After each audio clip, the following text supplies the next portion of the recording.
Oi, eu me chamo Raimundo Montenegro e convido você agora a aquietar o seu coração para ouvir uma mensagem da Palavra de Deus, que é parte de uma série de exposições bíblicas baseada em Gênesis de 1 a 11 e intitulada Desde o Princípio. Irmãos queridos, hoje nós temos diante de nós um dos temas mais importantes para refletirmos na nossa vida cristã, que é sobre a natureza do ser humano. O que era o ser humano? Na Grécia Antiga, enquanto Platão discutia sobre a natureza do homem, num dos seus debates públicos, e assustado diante de uma multidão perplexa das suas palavras, ele teria afirmado que o homem nada mais é do que um bípede depenado. Diógenes, no melhor espírito da escola satírica, sofista, tomou um galo, arrancou-lhe as penas, jogou no meio da turma e disse: eis o homem de Platão. Com aquela imagem, ele estava trazendo à luz, como era próprio dessa escola, os limites das nossas palavras para definir aquilo que nós somos. Nesta tentativa de Platão de reduzir o homem a uma condição tão natural, semelhante a tantos outros, obviamente na frase que ele teceu, coube esta ironia da parte de Diógenes, ao arrancar as penas de um galo e jogar lá no meio. Mas a pergunta continua ecoando a nossa mente e o nosso coração. O que era o ser humano? Qual é a sua origem? Qual é a nossa essência? Qual o sentido da nossa existência? Quais são as relações que nos definem, que nos mostram a nossa própria natureza? O texto de Gênesis, capítulo 2, eu lhe peço para você abrir a Bíblia nesta porção, nos apresenta uma explicação bíblica sobre a origem da vida humana. E esta explicação, muito além de ir absolutamente na contramão daquilo que é predominantemente ensinado, debatido e até mesmo aceito na sociedade contemporânea, vai muito mais da polêmica em torno da questão evolutiva. Aborda e trata questões atualmente tensas sobre a sexualidade humana, o lugar do matrimônio no gênero humano e o próprio lugar diferenciado que este ser Homo sapiens tem diante do restante da criação.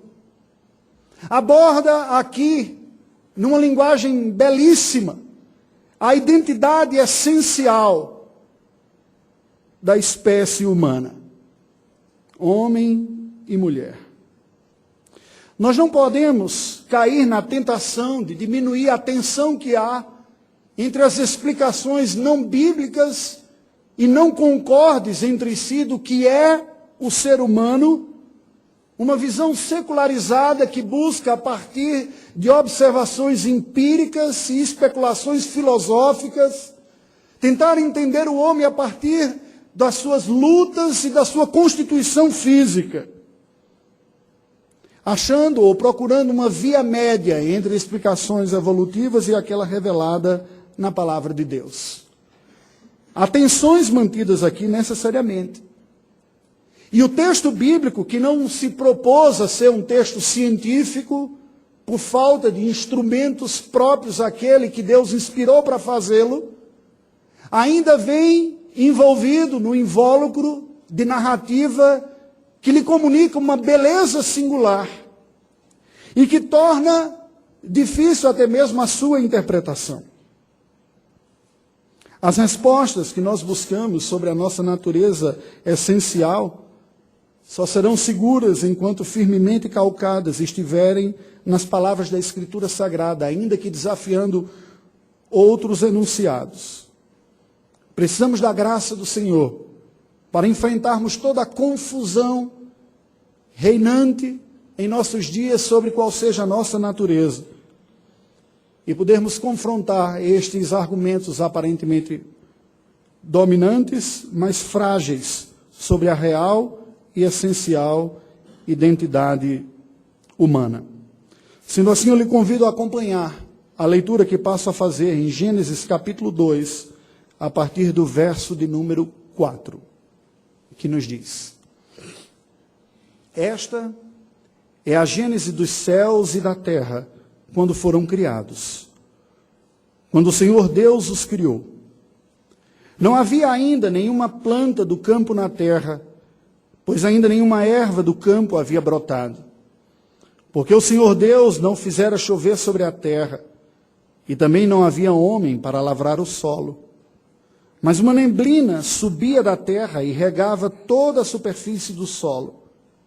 Então formou o Senhor Deus ao homem do pó da terra, e lhe soprou nas narinas o fôlego de vida, e o homem passou a ser alma vivente.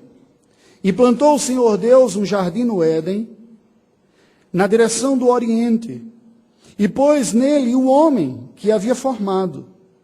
Do solo fez o Senhor Deus brotar toda sorte de árvores agradáveis à vista e boas para alimento, e também a árvore da vida no meio do jardim, e a árvore do conhecimento do bem e do mal. E saía um rio do Éden para regar o jardim, e dali se dividia, repartindo-se em 4 braços. O primeiro chamava-se Pison, é o que rodeia a terra de Avilá, onde há ouro. O ouro dessa terra é bom. Também se encontram lá o bdélio e a pedra de ônix. O segundo rio chama-se Gion, é o que circunda a terra de Cuxi. O nome do terceiro rio é Tigre, é o que corre pelo oriente da Assíria. E o quarto é o Eufrates. Tomou, pois, o Senhor Deus ao homem e o colocou no jardim do Éden para o cultivar e guardar. E o Senhor Deus lhe deu esta ordem: de toda árvore do jardim comerás livremente, mas da árvore do conhecimento do bem e do mal não comerás, porque no dia em que dela comeres, certamente morrerás. Disse mais o Senhor Deus: não é bom que o homem esteja só. Far-lhe-ei uma auxiliadora que lhe seja idônea. Havendo, pois, o Senhor Deus formado da terra todos os animais do campo e todas as aves do céu, trouxe-os ao homem para ver como este lhe chamaria. E o nome que o homem desse a todos os seres viventes, este seria o nome deles. Deu nome o homem a todos os animais domésticos, às aves dos céus e a todos os animais selváticos. Para o homem, todavia, não se achava uma auxiliadora que lhe fosse idônea. Então o Senhor Deus fez cair pesado sono sobre o homem, e este adormeceu. Tomou uma de suas costelas e fechou o lugar com carne. E a costela que o Senhor Deus tomara ao homem, transformou-a numa mulher e lhe a trouxe. E disse o homem: esta, afinal, é osso dos meus ossos e carne da minha carne. Chamar-se-á varoa, porquanto do varão foi tomada. Por isso, deixa o homem, pai e mãe, e se une à sua mulher, tornando-se os dois uma só carne. Ora, um e o outro, o homem e sua mulher, estavam nus e não se envergonhavam. Oremos mais uma vez. Ó Deus bendito, a tua palavra acabou de ser lida. Nós somos uma porção do teu povo, da tua igreja, que está reunida em teu nome. Confessamos a ti, Senhor, a nossa absoluta dependência da tua graça. Por isso, Senhor, eu te imploro a assistência do teu Espírito, a iluminação do teu Espírito Santo, vindo sobre nós, que estamos agora a ouvir a explanação da tua palavra. Porque sem a ação sobrenatural do teu Espírito sobre nós, o que aqui fizermos a partir de agora não passará de transmissão de conhecimento, mas com o poder do teu Espírito, a transformação de vida, no encontro verdadeiro contigo o Deus que se revela a pecadores como nós. Que aquilo que tem estado em meu coração, Tu me assistas com a graça para comunicar a estes que aqui ouvem. Rogo em nome de Jesus, oro com a Tua igreja. Amém. Irmãos queridos, este texto de Gênesis 2 nos apresenta uma elaborada narrativa que segue o capítulo 1, que nós poderíamos chamar do capítulo da singularidade.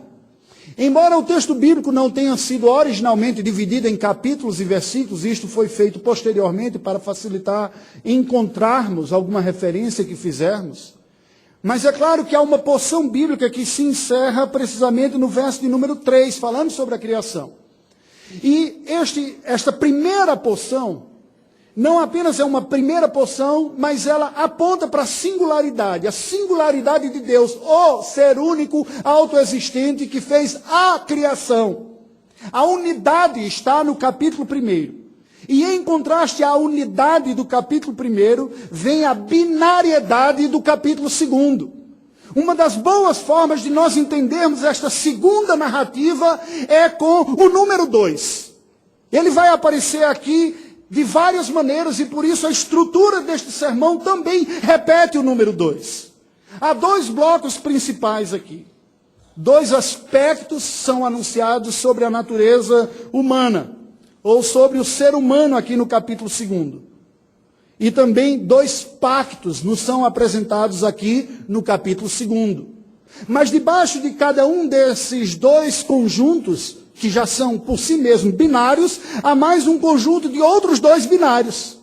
Debaixo dos dois aspectos, nós vemos o ser humano sendo apresentado como um ser de duas naturezas. E o ser humano como possuindo também dois anseios, aqui demonstrados. Debaixo dos dois pactos, nós vemos um pacto que aponta para duas relações.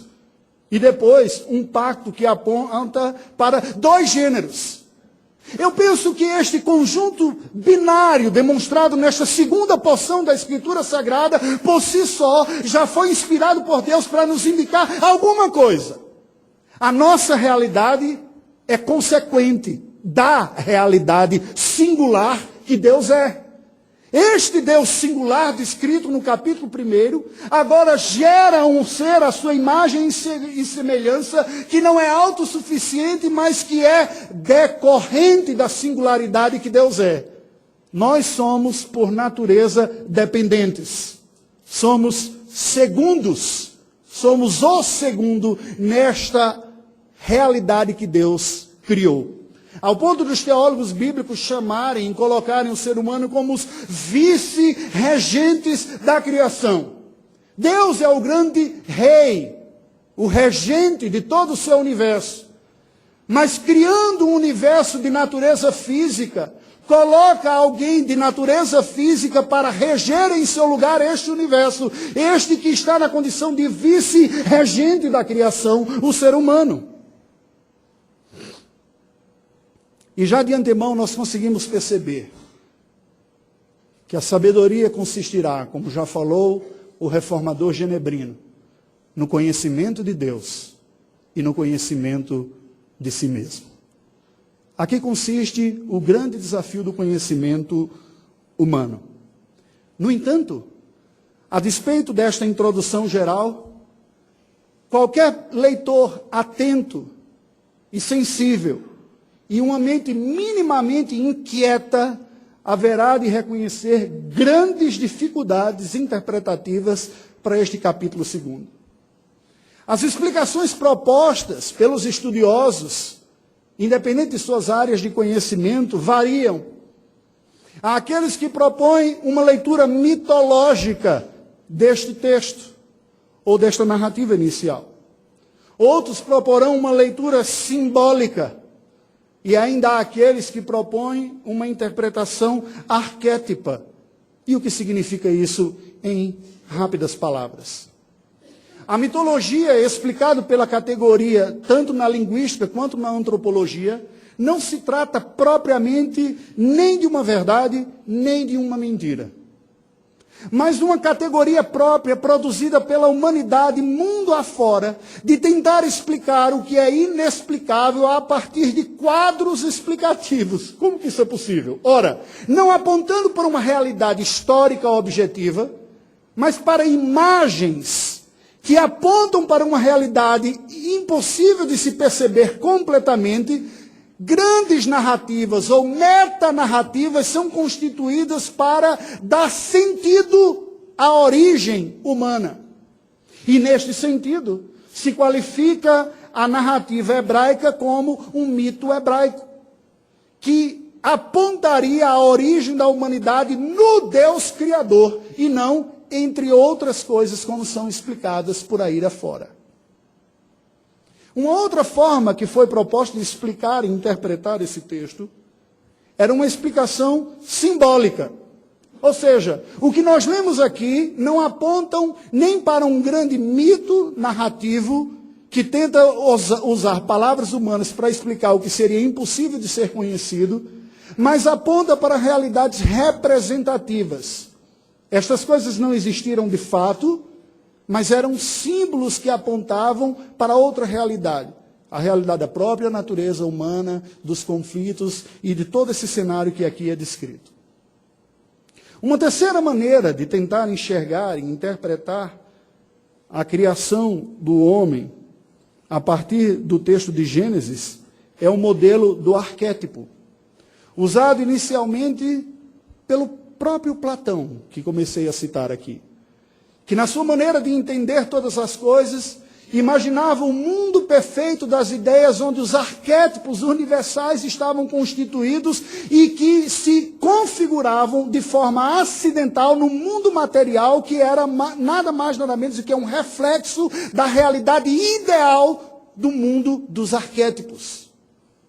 O psicanalista Carl Jung vai se apropriar desse termo e, na sua teoria, vai falar de arquétipos como realidades universais fundantes da natureza humana que remontam ao tempo primitivo, numa complexa teoria que é melhor quem é leigo não se aventurar nem a interpretar, nem muito menos a explicar. Contudo, queridos, ao olhar para estas explicações, percebemos um certo desconforto em cada uma delas.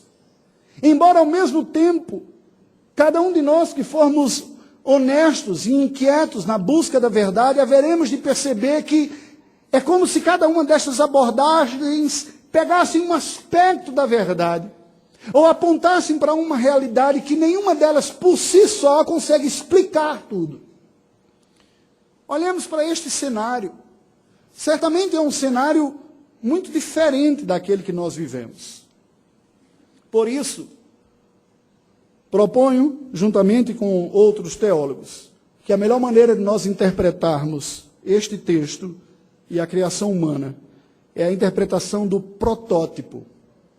Nem o mito, nem o símbolo, nem o arquétipo.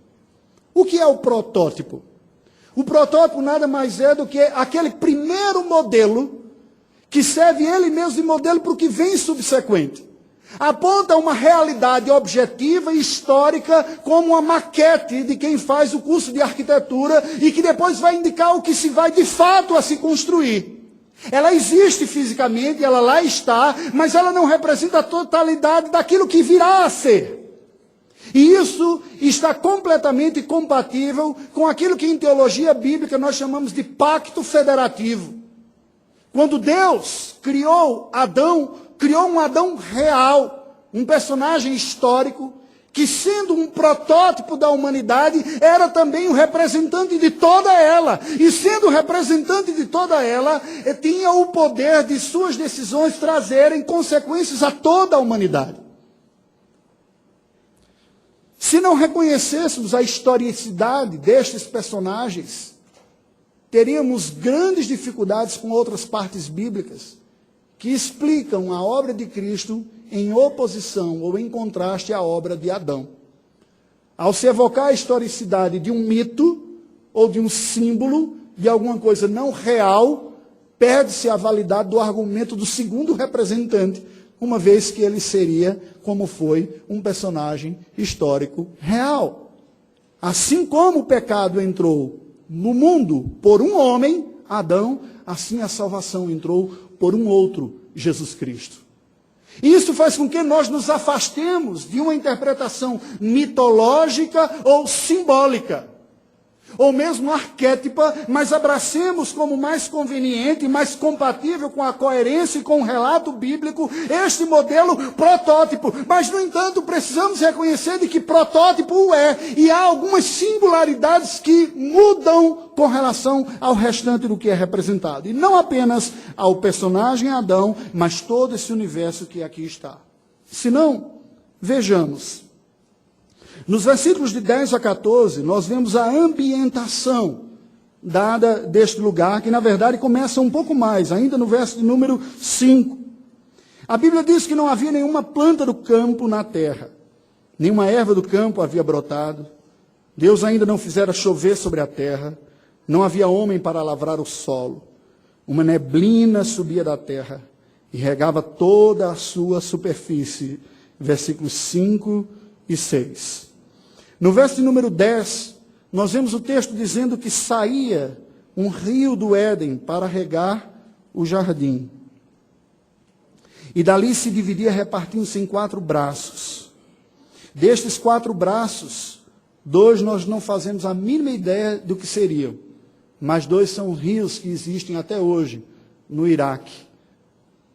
O Tigre e o Eufrates.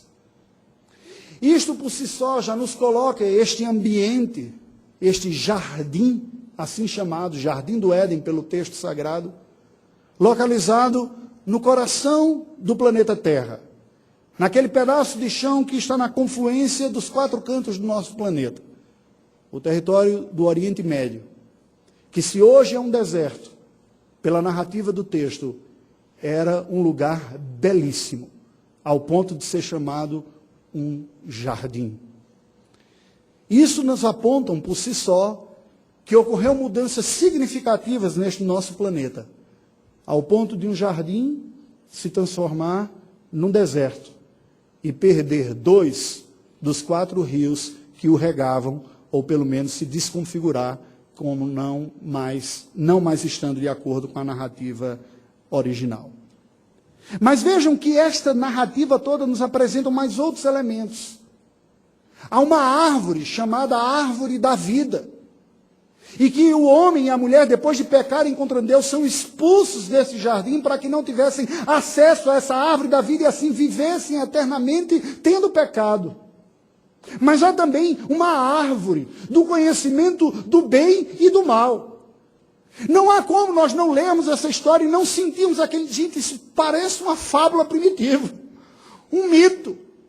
Quem de nós não teria coragem de admitir isso quando você lê essa narrativa? Como eu posso afirmar isto hoje, no século XXI, para outras pessoas que tinham uma árvorezinha que você comia e vivia a vida eterna, e uma outra que você comia e zoava completamente, você perdia o direito de viver naquele jardim, e tinha uns anjos lá guardando e tudo mais.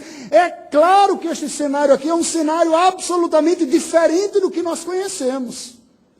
O que não significa dizer que ele não foi real e que ele não tenha existido, mas significa dizer que ele já não existe mais. E cada um destes personagens ou itens, quer sejam humanos, quer seja o cenário aqui demonstrado, quer sejam objetos como estas árvores, são protótipos. E nós veremos que protótipos são esses. O que eles, como maquete, eram e qual era a realidade para a qual eles apresentavam e apontavam, que iam para além deles, apesar de irem através deles, que existiam realmente. Vejamos. Primeiro, nesses conjuntos binários presentes aqui, nesta segunda porção do texto bíblico, nós vemos que sobre o ser humano, que se apresenta aqui nas suas faces binárias, é-nos apresentado 2 aspectos. O primeiro deles, o aspecto da dupla natureza. Nos versículos de 5 a 7, nos é dito que, depois, lemos o 5 e 6, agora o verso 7. Então formou o Senhor Deus ao homem do pó da terra, e lhe soprou nas narinas o fôlego de vida. diz o verso número 7. A criação humana, nos diz o texto sagrado, nos mostra que Deus se utilizou para a criação humana de um material físico já criado, o pó da terra. E a esta massa, Deus lhe deu a centelha da vida, de tal maneira que após esta ação divina, o ser criado por Deus tornou-se um homem, Adão, alguém com uma natureza física, semelhante às demais criaturas divinas, mas também com uma natureza espiritual, semelhante a Deus. O que o texto sagrado aqui está nos dizendo, numa linguagem simples, rudimentar, é o seguinte: este ser, criado por Deus, é um ser de duas naturezas. Olhe para ele, examine-o, e você perceberá na sua natureza algo que lhe prende à terra, ao chão, à realidade concreta do dia a dia, uma constituição físico-química que o relaciona com o restante da criação.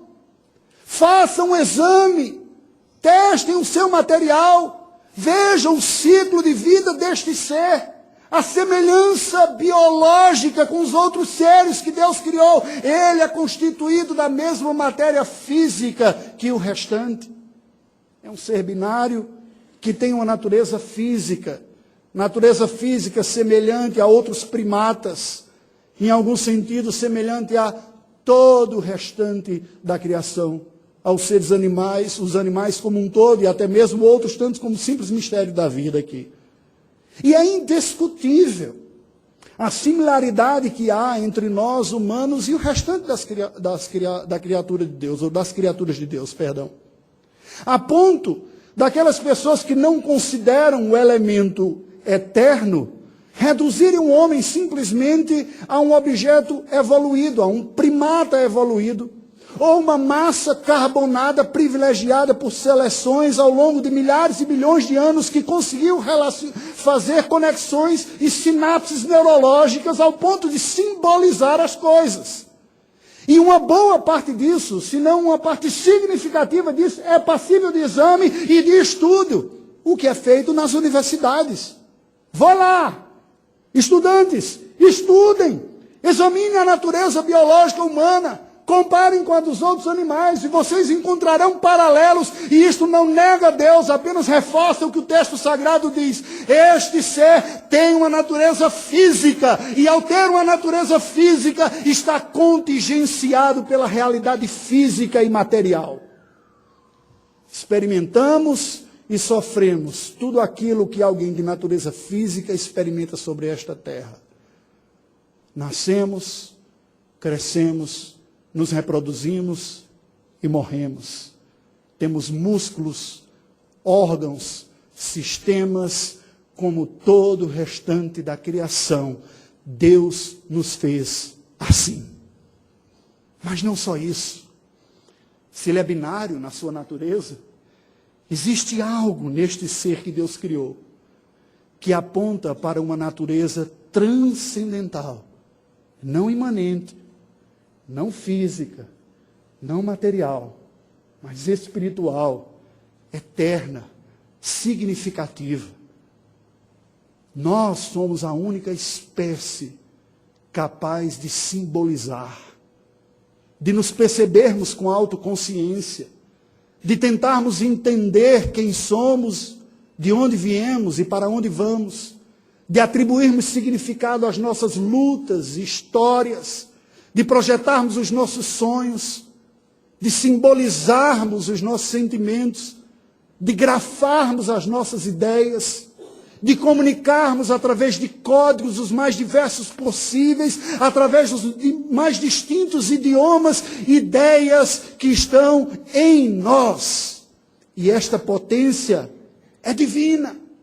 Aponta para esta centelha singular, a este sopro que a narrativa divina, de uma forma poética e bela, descreve como o sopro da vida que Deus pôs no homem, que faz com que ele consiga trabalhar com o simbólico, buscar uma razão, se encontre insatisfeito em perceber-se tão somente um ser biológico e, nesse sentido, não tão distinto do restante dos animais.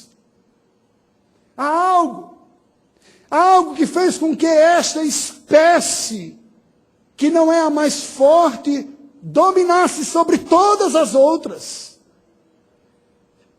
Esta qualidade de Deus estampada em nós, que por natureza não teríamos condições de enfrentar os embates desta vida, pois somos fisicamente desprivilegiados em comparação com o restante da criação. Mas isso está em nós. Corpo e alma, espírito e matéria. Leis que governam a nossa biologia e realidades que vão para além da explicação, mas que produz essa potência humana capaz de construir e destruir, de compor obras que são visitadas por pessoas que vão assistir exposição de artes e se encantam com a capacidade daquele que de outra forma seria visto tão somente como um primata evoluído. E aqui eu me lembro do meu conterrâneo Ariano Suassuna, comentando sobre algo tão simples. Ele diz: eu não sei como se crê que o homem é um primata evoluído, porque com tantos milhares de anos até hoje, nenhum primata foi capaz de fazer um simples pregador de roupa, 2 pauzinhos com arame retorcido, e que ajuda tanta gente a pendurar roupinha lá. Uma coisa tão simples, que mostra uma engenhosidade básica desta espécie que foi criada à imagem e semelhança do Senhor. Há um outro aspecto falando sobre a humanidade aqui, que nós podemos descrever como sendo nós um ser de dupla natureza, também somos um ser de duplos anseios.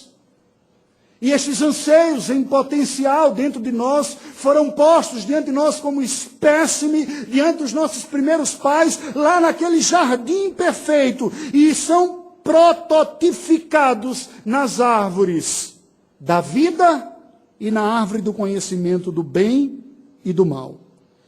O versículo 8 nos diz que plantou o Senhor Deus no jardim do Éden, na direção do Oriente, e pôs nele um homem que havia formado. E do solo o Senhor fez brotar árvores agradáveis à vista e boas para alimento, mas também a árvore da vida no meio do jardim e a árvore do conhecimento do bem e do mal. Preste atenção.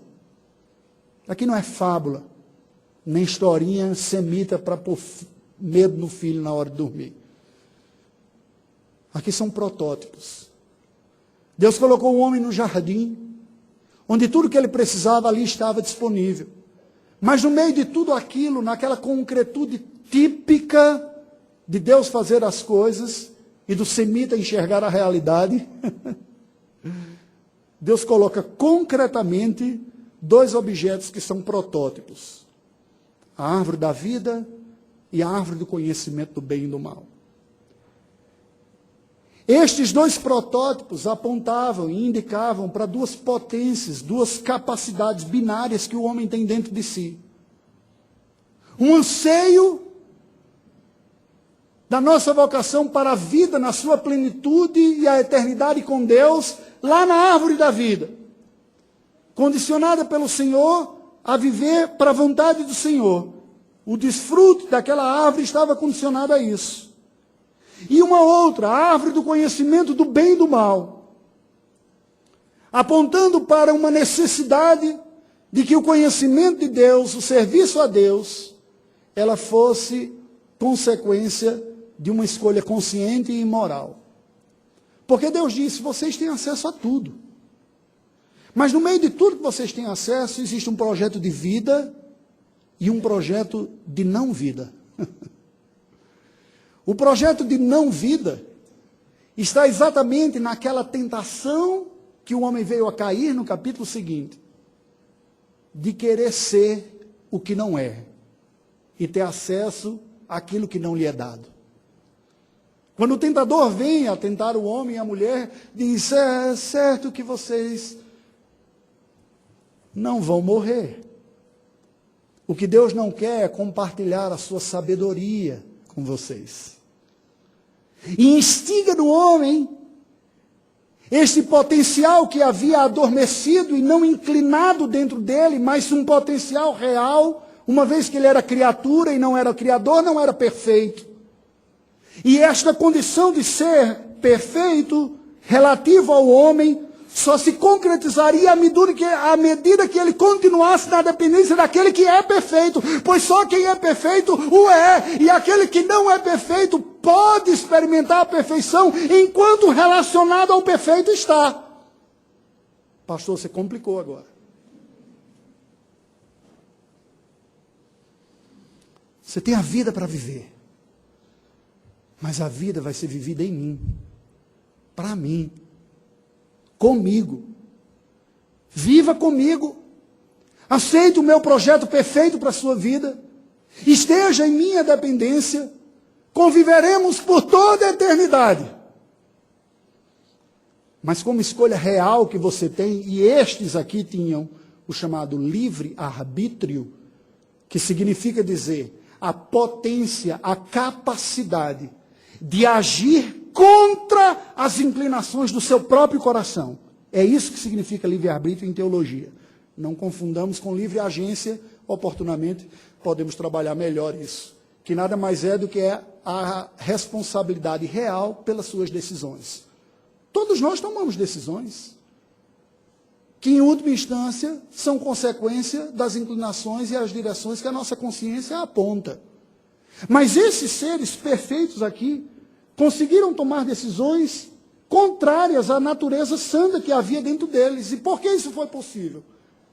Porque eles não aceitaram a condição de estar na dependência de Deus. Seduzidos que foram por um conhecimento que não lhe é dado, por um desejo de alcançar o que não é alcançável, eles abandonaram o estado inicial que Deus lhes havia criado. E isto nos aponta, portanto, para esses dois anseios. Um anseio no homem de seguir a vida na sua plenitude, das bênçãos e dos favores de Deus, e de tudo aquilo que é decorrente do que Deus tem de bom para a nossa vida, mas, por outro lado, um anseio por aquilo que não me é lícito, que vai além dos limites, limites que eu não quero conhecer nem reconhecer. Ora, não é este mesmo ainda o drama nosso como seres humanos? Independente de religião ou de credo, não é essa angústia que se instala em nosso coração, em querer abraçar a vida e viver a vida com tudo que ela tem, mas a luta e a dificuldade de reconhecer os limites nessa entrega hedonista de busca de sentido pleno existencial aqui debaixo da terra, a despeito de quem quer que seja. Estas duas potências aí estão dentro do homem. Mas o cenário demonstrado aqui nesta segunda porção de Gênesis 2 nos apresenta uma outra binariedade. Dois pactos nos são apresentados aqui. O primeiro deles é um pacto de duas relações, novamente binário. Versículos de 15 a 18, acompanhemos. A palavra de Deus nos diz que o Senhor tomou o homem e o colocou no jardim do Éden para o cultivar e guardar. E deu a ordem dizendo: de toda a árvore do jardim comerás livremente, mas da árvore do conhecimento do bem e do mal não comerás, porque no dia em que dela comeres, certamente morrerás. E disse mais o Senhor Deus: não é bom que o homem esteja só, far-lhe-ei uma auxiliadora que lhe seja idônea. Conquanto os teólogos bíblicos reformados costumam se referir a este pacto como o pacto da criação, o pacto das obras, nos três mandatos, mandato espiritual, social e mandato cultural, nós podemos resumir esse pacto em mais uma binariedade. Um pacto que fala de duas relações. Uma relação vertical, a relação do homem com Deus, que havia apenas uma condicionante nesta relação: a obediência. Desfrute, você tem plena condição de desfrutar de tudo, mas me obedeça. Há uma restrição para você: a árvore do conhecimento do bem e do mal. Protótipo desta ambição humana de não aceitar os limites de Deus. Real, lá estava, mas apontava para uma coisa maior do que ela. Uma realidade maior, essa ambição que se instala dentro de nós.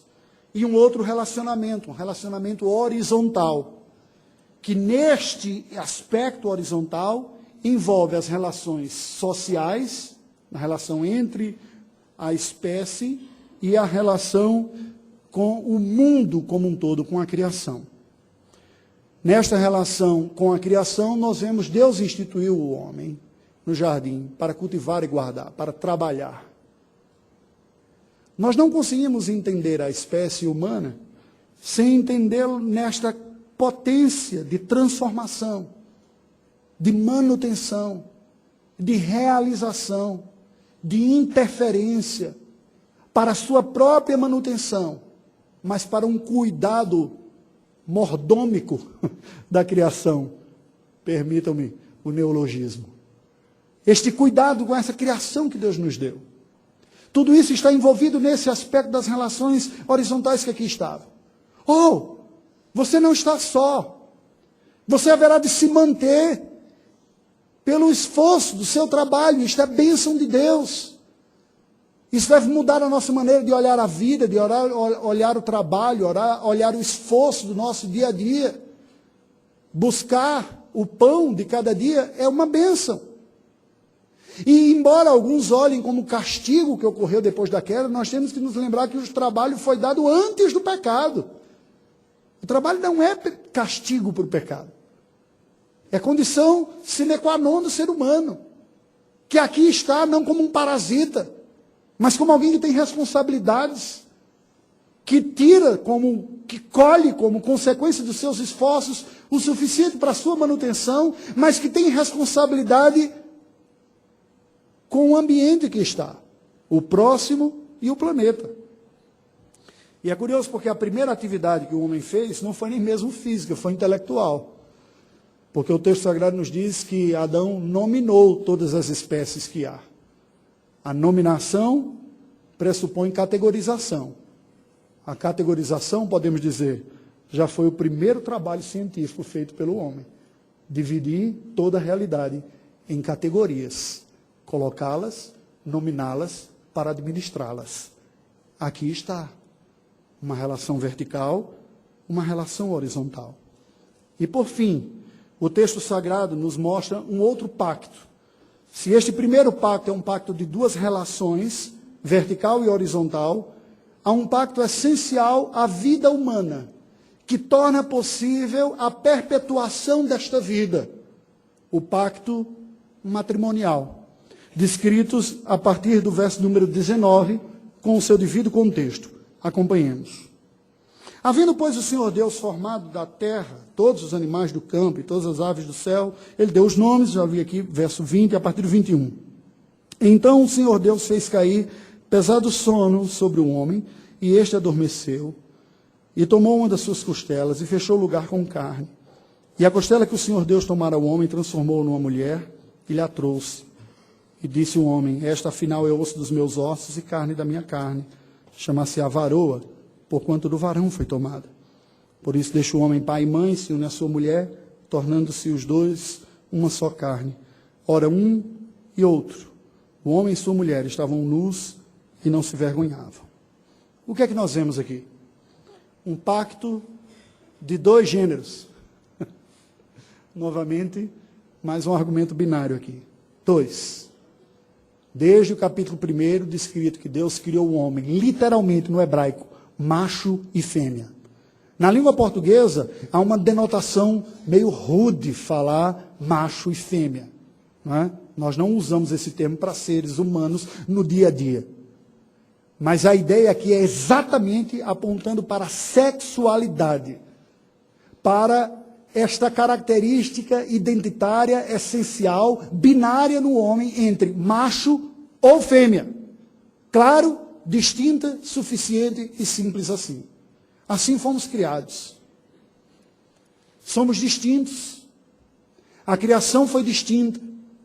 Distinta na composição. Somos distintos na composição. Na delineação das curvas dos nossos corpos. Na potência muscular,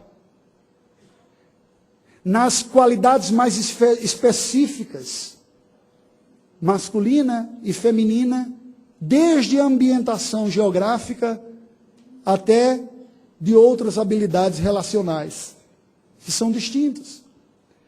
Mas claramente nos diz o texto sagrado e nos apresenta, somos iguais. Na imagem e na semelhança de Deus. Na potência cognitiva. Na capacidade e na dignidade da humanidade, somos iguais. É verdade que as distorções foram inúmeras experimentadas pela humanidade depois da queda, mas não segundo o texto bíblico. Não há uma superioridade e uma inferioridade sendo aqui descritos. Poeticamente, alguém já disse que Eva foi tirada da costela de Adão para não se tirar um osso da cabeça, para ela não achar que dominava sobre o homem. Nem se tirou do osso do pé para que o homem não o subjugasse, mas tirou-se da costela que abriga o coração. Oh, que bonitinho, né? Nós temos uma mesma natureza. E por mais que algumas leituras não gentis do texto hebraico tentem colocar a mulher no segundo lugar, numa leitura comparativa, histórico-cultural com o mundo antigo, nós vamos ver que a palavra de Deus coloca a mulher na mesma dignidade, imagem e semelhança de Deus. Enquanto que aqueles filósofos que nós nos referíamos anteriormente aqui, reputavam que a mulher nem alma tinha. E discutimos e valorizamos os filósofos como se fossem mais educados. E esse texto semita e tribal falava a imagem e semelhança de Deus. Mas somos diferentes. Há uma responsabilidade humana pousando sobre os homens que Deus requererá como representante da sua família. Esta carga repousa sobre nossos ombros enquanto homens. E não devemos compartilhar essa representatividade e responsabilidade diante de Deus, colocar esse jugo sobre a mulher. Ela foi posta como auxiliadora, e sábio é o homem que ouve a sua esposa. Esta consciência que Deus coloca junto para nos dar sensibilidade. De tal maneira que o ser humano tem uma identidade única, mas ao mesmo tempo binária, distinta e complementar, entre macho e fêmea, que se completam. Se completam fisicamente, se completam emocionalmente. A primeira declaração de amor está aqui, no verso número 23. Uma típica cantada semita. Estranho aos ouvidos ocidentais do século XXI. Eu não sei que adolescente ou jovem conseguiria levar alguém dizendo para ela: você é osso dos meus ossos, carne da minha carne, vou lhe chamar de varoa porque você foi tomada do varão. Mas funcionou com ela.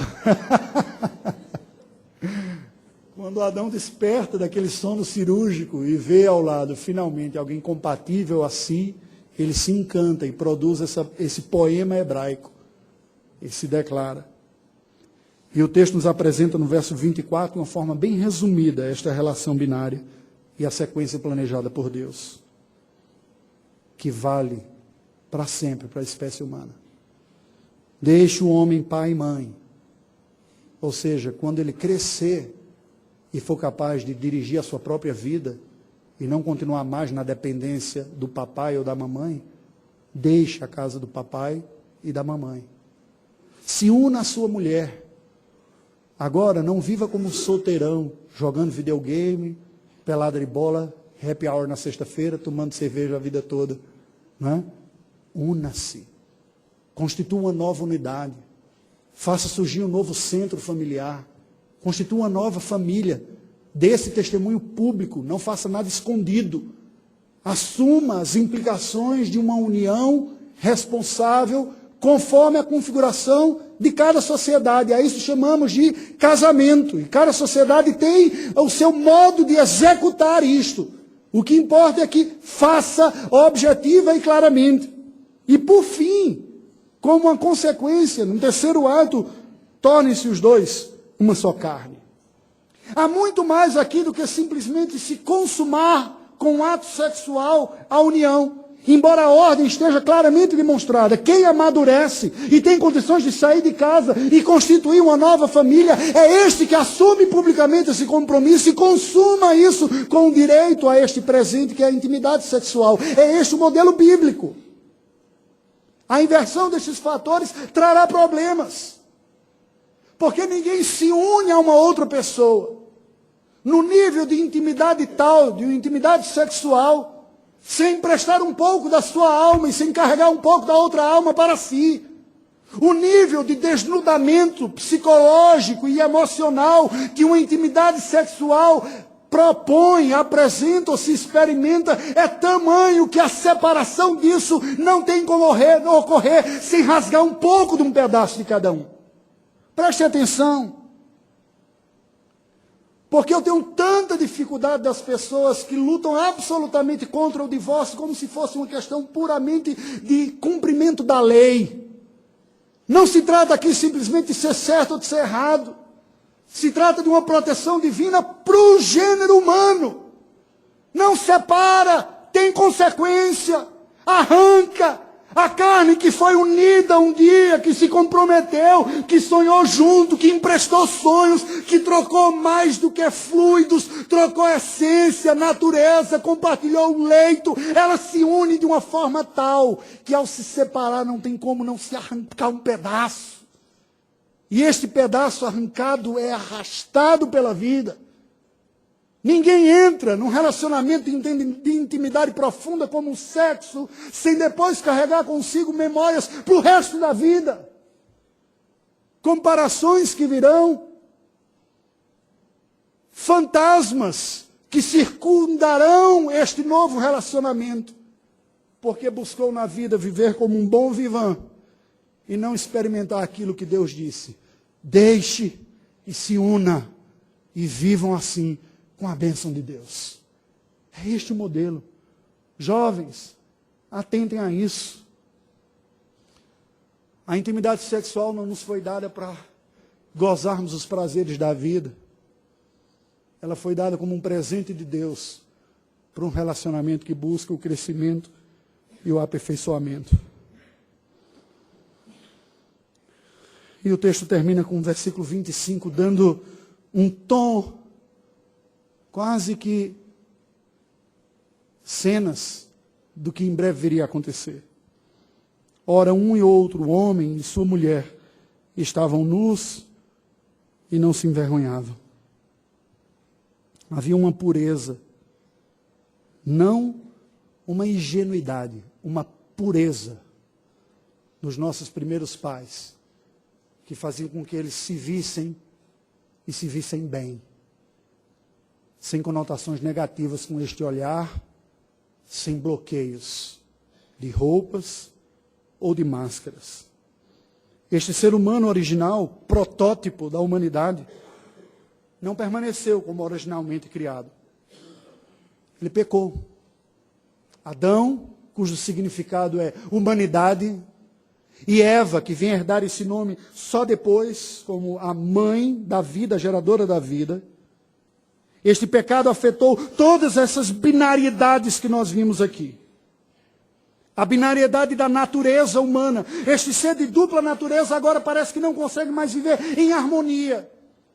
Ora, ele se vê dominado e diminuído a ser tão somente marca, carne, pele e osso. Se degladiando, se matando, se consumindo como produto de consumo, machos consumindo fêmeas, fêmeas consumindo machos, machos com machos, fêmeas com fêmeas, se reduzindo a mera materialidade. Ou pessoas que não aguentam, percebem que há uma distorção nisso, e que dizem, eu desisto do mundo. Eu vou para a Índia, para o Himalaia, vou fazer um caminho de Santiago de Compostela, buscar um significado transcendental, porque a vida não pode ser só ser carcomido por um pedaço de carne que oferece prazeres que terminam no final da noite, deixando a boca amarga e o coração doente, insaciável, querendo mais e mais. Uma busca de uma espiritualidade, uma transcendência absoluta, que faz com que algumas pessoas digam, o corpo é uma mera carne que passará. Não! Nós somos os dois. Nós temos essas duas características dentro de nós. E só viveremos de forma saudável se nos voltarmos pela fé a Jesus Cristo que haverá de nos devolver a saúde de uma verdadeira humanidade, equilibrada em corpo e alma. Veja como somos tentados a isso. Não precisa ir longe em nosso meio. Pessoas que definem a vida como se fossem simplesmente os projetos materiais daqui. Outros, por sua vez, que vêm com um discurso religioso tão intenso que parece um guru budista ou hindu, que não tem nada a ver com cristão. Gente que caminha quase que flutuando esotericamente acima da espiritualidade desses cristãos carnais, mostrando um descompasso e uma incapacidade de fechar a equação de forma saudável entre corpo e alma, matéria e espírito. O pecado nos afetou nos nossos anseios, mas de uma forma diferente. Perdemos o acesso àquela árvore da vida, mas em Cristo ganhamos o acesso de volta. Em Cristo Jesus, pelo arrependimento dos nossos pecados e pela fé, a vida eterna torna-se acessível novamente a nós. Mas a árvore do conhecimento do bem e do mal haverá de diariamente nos seduzir para sermos, ou acharmos que somos, ou querermos ser mais do que aquilo que Deus planejou que fôssemos. Por isso o pecado primordial é o orgulho, que nós temos que lutar e ferir de morte todos os dias da nossa existência. O pecado afetou as nossas duas relações. Com Deus, não é natural a comunhão com Deus mais. E, num certo sentido, é preciso esforço e dedicação para desfrutarmos deste relacionamento. Um culto verdadeiramente cristão é um culto consciente, de mente engajada, participando com esforço, com o coração e mente engajada. Senhor, fala comigo, mas ativando os neurônios. A luta para manter um exercício devocional diário. E certamente muitos de vocês são muito mais capazes do que eu, que desde a minha conversão, luto para manter uma certa regularidade neste sentido. Desfruto os benefícios quando o experimento, mas quando não, vejo que muitas vezes sou atropelados por uma outra agenda, ainda que religiosa, que se impõe sobre a comunhão simples com Deus. E o próximo? Nos alienamos dele. Desde o próximo mais próximo, aquela pessoa com quem compartilhamos o nosso leito, as expectativas, os sonhos de amor, as promessas de fidelidade, a expectativa irreal de que agora serei satisfeito, pois encontrei alguém que me completa completamente. Não é assim. Nos decepcionamos e decepcionamos. Perdemos a paciência, por vezes pensamos em desistir. Temos medo e vergonha de admitir algumas dessas lutas, o que pensarão os outros se externar as dificuldades que eu tenho. Oh, foi quebrado este relacionamento também. Mas novamente em Cristo, ele pode ser refeito.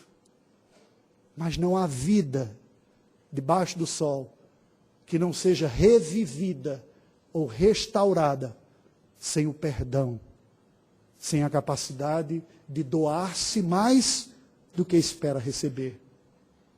E por fim, o que dizer da binariedade dos dois gêneros? Não é preciso falar muito, não é? Esses nossos dias nos mostram a absoluta confusão que está caindo no mundo ocidental em não reconhecer essa identidade básica e complementar de macho e fêmea. Seres andrógenos, misóginos, não simplesmente pelo que representa, mas a moda misturada.